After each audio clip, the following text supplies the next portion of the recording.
vision impairment is recognised as a barrier to learning, and we're going to have a look at some little video clips shortly, but you know your child best and how they're actually learning at school. But they may be confident in areas at home that they're not in school, or vice versa.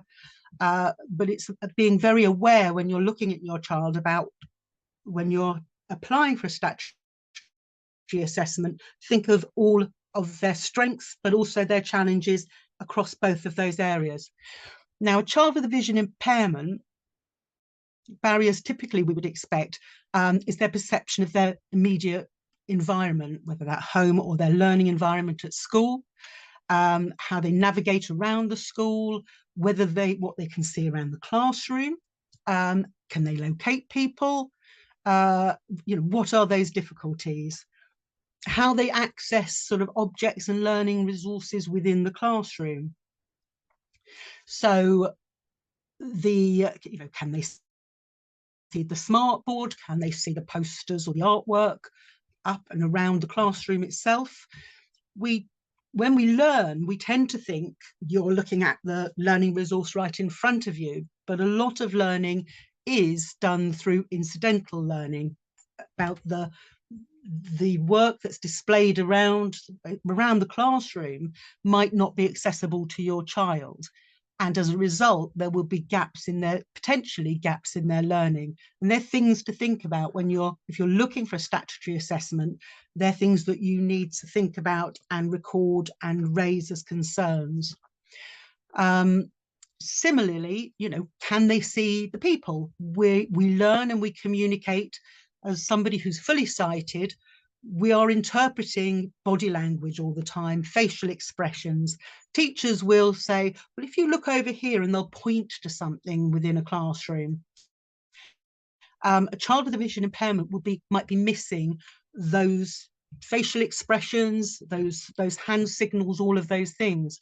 A teacher might say, well, what do you think? They might be talking to your child, but if your child can't see their facial expression, they won't know that they're being engaged with, that they're being directly asked. So again, that would be barriers to their engagement and learning. And things, again, this next one, your child's ability to detect spatial arrangements, the height, width, length, shape of objects. That can result in a delay in them building an understanding of the topic or the object, or learning if something's broken into different tasks. So we make an assumption.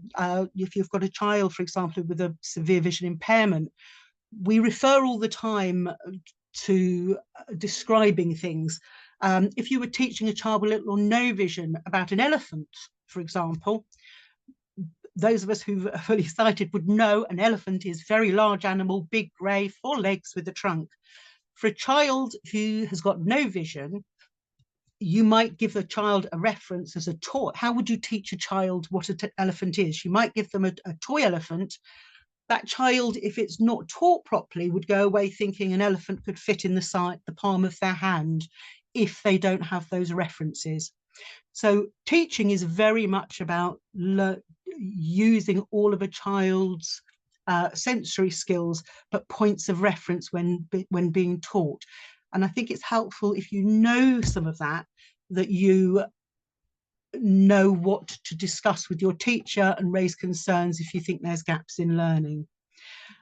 Similarly, those same gaps in learning will impact on their sort of conceptual thought, how they think. Describe a unicorn. If you say it's like a horse, does a child actually know what a horse is in order to make that conceptual link? So if you move to the next slide, please. So again, we're talking about barriers to learning, and how you need to describe that, those challenges when you're seeking a statutory assessment.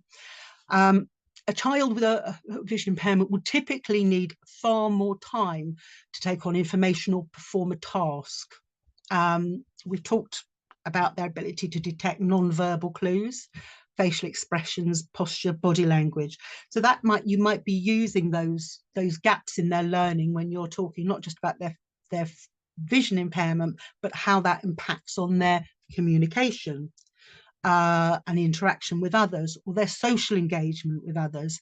If they're not aware of non-verbal gestures and expressions on other children, that can create breakdowns in communication. They don't know, they might have challenges when knowing when it's their turn to join in a conversation. Other children might not understand that a child needs to get up very close to them in order to see them, to talk. We naturally walk away, you know, back off if somebody is in our face, but your child might need to be really close to somebody to understand that, but they might not understand that's different behaviors to other people.